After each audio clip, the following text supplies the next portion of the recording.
Hello friends, welcome to my channel. இன்றைக்கான fit குவெஸஸ் பார்க்கலாமா? உலகில் அதிக அளவில் உற்பத்தி செய்யும் மசாலா எது? ஆப்ஷன் டி, மிளகாய். கொக்கோ எந்த பழத்தின் விதையிலிருந்து கிடைக்கிறது? மாம்பழம், கொக்கோ பழம், ஆப்பிள், பலாப்பழம். ஆப்ஷன் பி, கொக்கோ பழம். உலகிலேயே அதிகம் உற்பத்தி செய்யப்படும் தானியம் எது?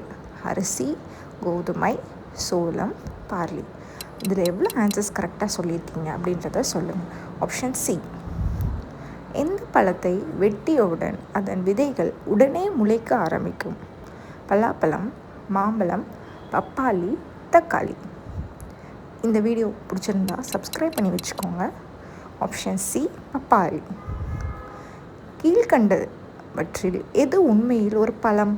வெண்டைக்காய், கேரட், உருளைக்கிழங்கு, முட்டைக்கோஸ். இதில் எது ஒரு பழம்? ஆப்ஷன் ஏ, வெண்டைக்காய். எந்த உணவில் இயற்கையாகவே அதிக புரதம் உள்ளது? சோயாபீன், வெள்ளரிக்காய், தர்பூசணி, ஆப்பிள். ஆன்சர் என்னவாக இருக்கும்? Option A, soyabeans. Next one, vanilla சுவை பெற பயன்படுத்தும் வெண்ணிலா பீன் எந்த தாவரத்திலிருந்து கிடைக்கிறது? மரம், ஆர்கிட், புல், பனை. எதுலேருந்து எடுக்கிறாங்க? ஆர்கிட். இந்த தாவரத்துலேருந்து தான் எடுத்தாங்களாம். உலகிலேயே மிக விலை உயர்ந்த காளான் எது? இதில் எந்த ஆப்ஷனாக இருக்கும் அப்படின்றத கெஸ் பண்ணுங்கள். உங்களுக்கு ஆல்ரெடி இந்த மாதிரி கொஸ்டின்ஸ் தெரியுமா அப்படின்றதையும் கமெண்ட் பாக்ஸில் கமெண்ட் பண்ணுங்கள். ஸோ ஆன்சர் என்னென்னா ஆப்ஷன் பி. நெக்ஸ்ட் ஒன், உலகிலேயே அதிக விதைகள் கொண்ட பழம் எது? தர்பூசணி, பலாப்பழம், மாதுளை, பப்பாளி. இதில் எதில் அதிக விதைகள் வச்சுருக்கு பழம்?